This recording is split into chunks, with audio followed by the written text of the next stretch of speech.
They couldn't do it. They did everything in their power for the last 2 years to stop Americans from learning the truth about Israel, and they failed. Half of Americans say Israel's doing genocide now.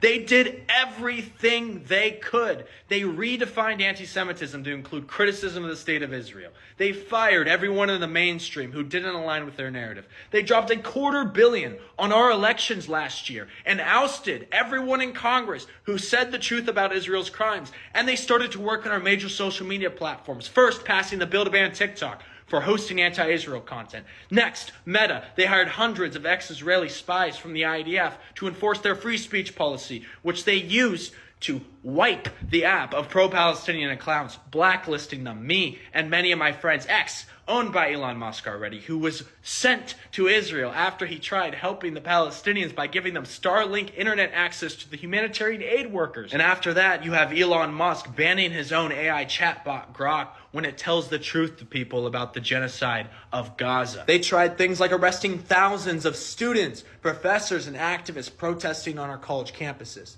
Then they started taking away funding from those campuses if they permitted those protests, and fired those professors working there who are critical of Israel. They deport our activists who are immigrants, who are here on visas and green cards, and they still lost. They may have the power now, the institutional power, the influence in our government, but they will never, ever have the people power here in America again.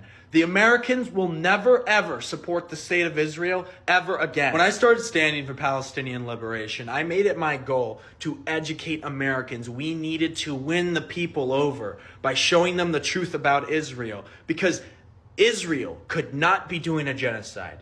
They could not be attacking every single one of their neighbors. They could not be committing the worst crimes of the century were it not for the United States support.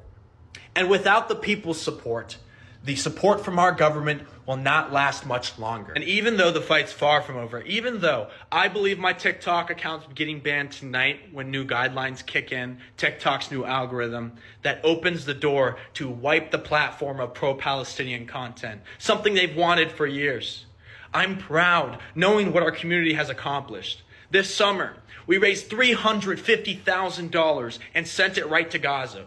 We helped 80,000 people for months. We supported children with their families, journalists, UNRWA, anti-genocide politicians here in the United States. We reached hundreds of millions of people and showed them the horrors of the occupation, the truth about the Zionist project of Israel. And they can ban